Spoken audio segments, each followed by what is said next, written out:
Hi there, Deacon John Wilson here, Education Enrichment Director for West Angeles Church.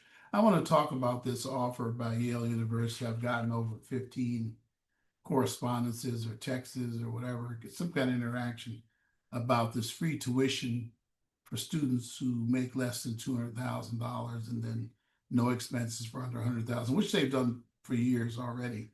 I do think I need to talk about that. It sounds a little too good to be true to some, and it is to an extent. It is still a wonderful offer, but it reminds me that private schools unintentionally play a lot of communication games this time of the year when they're trying to get you to agree to go to their schools, and their schools are so expensive. I mean, Yale is about $96,000 per year. And somebody's got to pay that tuition. You're thinking nobody will because everybody's under 200. Not true. Yale has a lot of students over $200,000. So they're not going broke at all. Who are going to pay that full amount. I don't know if you knew this, but there is a correlation. And I'll go over some formal reasons in a minute for you to be aware on this. But there's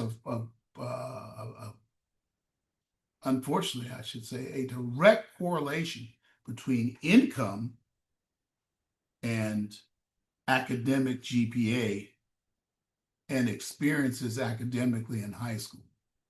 The more wealthy parents get more things they can offer their youth to succeed. SAT prep is only one, which is why we have the program here in our program for a low cost SAT prep. Thank God for Princeton Review working with us. But usually a high income correlates to greater opportunity and for many students, greater academic performance for sure.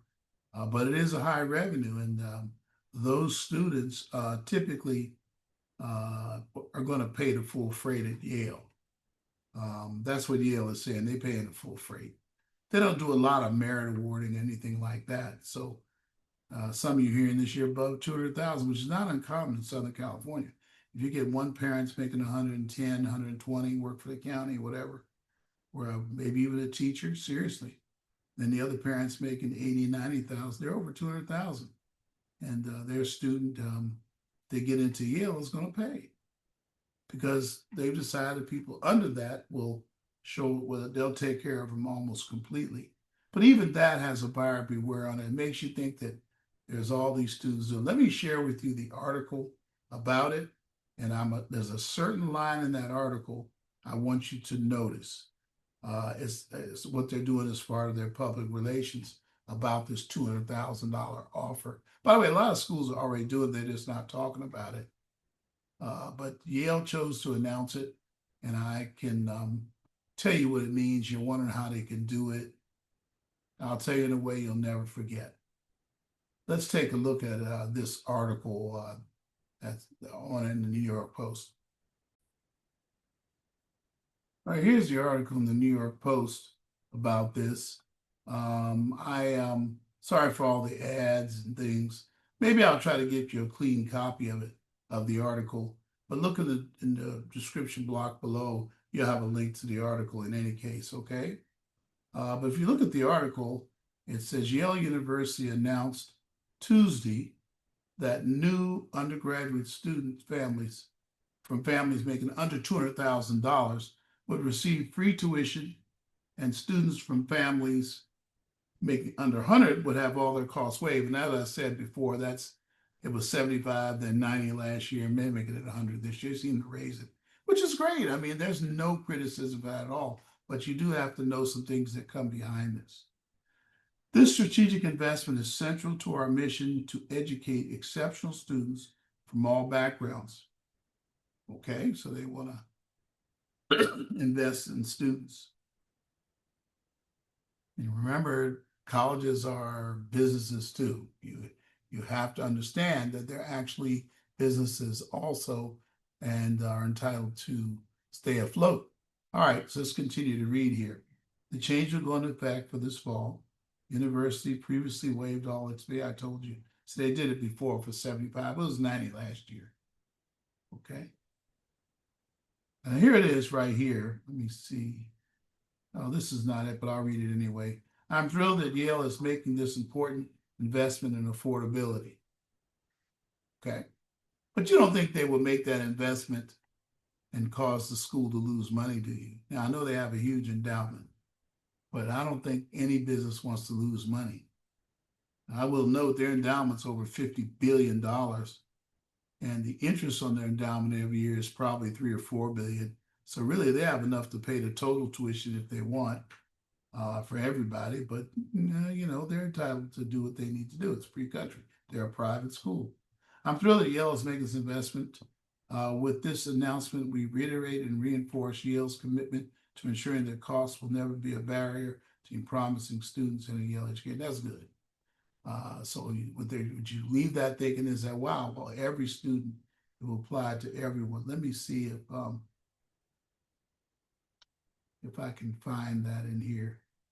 Last fall, Harvard revealed an identical policy. Families making sure. I told you there were other schools doing it. As it stands now, it's an Ivy League thing, kind of, I guess. As it stands now, because all of them pretty much have a lot of high income families that have students in the schools, above 200,000. As it stands now, 56% of undergraduate class at Yale receives need-based aid. So 56% get some kind of need-based aid, but that's playing games because anybody that gets a parent loan, a student loan, or a parent loan is getting need-based aid. It didn't say grants, it said aid, okay? And they qualify for a no-cost degree. And 1,000, there they admit it, qualify for a no-cost degree. Only 1,000. I think Yale's enrollment's about 18,000 or something like that. So you can see that, it's not like they're letting everybody go for free, and that they're committed to doing that. You can read through this. I can't find the one here the total cost of attendance. And this is not true. The direct cost exceeds 90,000. The total cost over 100. They got to get their numbers right here. But somewhere in this article, they mentioned that, and there's a lot of ads. I'm sorry.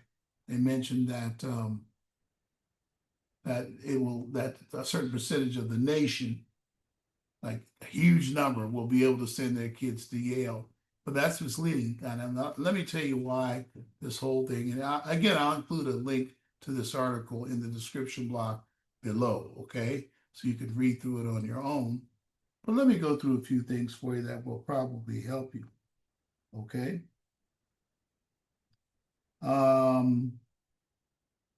Let's see here. Well, the first thing to remember is that these schools are not need blind. Need blind means that is a term we use in the college world where for admission, one of the considerations is money, how much the family makes. In schools that are not need blind, notice what date this is coming out, January 31st. They've seen the FAFSAs for all their students, and they know from previous years how many students of each type they'll have. So they figured out that 200,000 is the cutoff, for a small amount of students that they'll have to worry about. And then they might not admit some students that are under the cutoff that they would normally admit because I know it's double negative, they're not need blind, which means that they're looking at the FAFSA data when determining who should be in their freshman class. So if you're a student that's family makes less than 200, you might have to have higher grades. It depends on the pool, but you may have to have higher grades because they're going to pay for your education or pay for the tuition, which leads me to number 2. It does not cover room and board below 200,000. It doesn't cover, so even that 100 to 200,000 range, which is probably where a lot of people are, and you do actually get admitted. You're in that range, all right, and the student could be admitted to the school, but they'll look at that. They'll look at that, okay? And then there's a consideration period of, can you even get into Yale? Yale is very selective. So in the first place, from jump, it's extremely selective. They get way more applications than they have space. So getting into Yale is the other consideration. So getting into Yale and then academically, and then fighting through the under 100 or under 200,000. I'm sure they want students to have higher grades in those classifications, even than the norm. Or they might just get thrown in the pool where that just happens naturally. And I told you about the correlation between income and amount of, and people over 200,000. They can admit those with lower GPAs. Why wouldn't they? They do it anyway. I mean, there's a lot of legacy admission, and they claim they don't anymore. Or like politician students always seem to go to Harvard and Yale, and they're all making more than $200,000 when everything's considered. So, you know, if you get into Yale, I want to see you go there for sure, but this is no guarantee that. Well, the only guarantee is if you get into Yale and you are in these income categories, then you have a chance. But getting into Yale is going to be the big challenge, particularly I think if you're under 100,000, and then again maybe even under $200,000, because they're not need blind. Look how late they announced this in January. They've seen the FOSSas. They've tied them to the other information. They can look at it as long as they don't claim to be need blind. Need blind, again, means that when you admit students, you don't look at what's on the FOSSA. You just admit based on academic data. All right? I hope that helps you to understand it. I used to feel like this is one of the sort of games that are being played, but I don't think it's intentional. I think Yale really wants to say to the world in this high cost era and all the criticism of loans, and they want to say, hey, we're doing our part to lower costs. But I think it needs a little more scrutiny to understand that. Listen, I've been doing several videos about these loans and about the limits of $20,000 a year on the parent loan and $5,000 the fourth year. That's a very low limit. And so that means there's going to be a lot that's still going to have to be paid by you. And your students are going to take alternate loans out. So this is a serious year to think carefully about the college decision. And we'll be here for you. I'm going to be here to help you with it. Why don't you leave a comment below, click like and subscribe, ask me a question. You know, my email will be in the description block too. God bless you. Thank you very much. Bye-bye now.